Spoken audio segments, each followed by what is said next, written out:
আর মাছের ঝোল করব, তাই নুন হলুদ মাখায় নিলাম, মাছটাকে ভেজে নিব।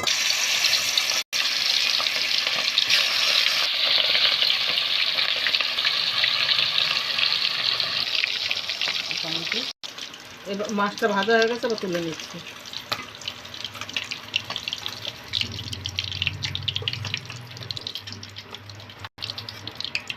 ফোড়ন দিব, জিরা, তেজপাতা, আলুগুলো ভেজে এর মধ্যে কষিয়ে দেব।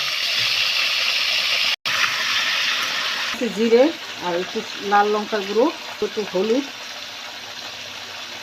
বাটা মশলাটা দিয়ে দিব। মশলাটা দিয়ে কষিয়ে নেব, কষিয়ে নিয়ে আসবো। জল দিয়ে দিই।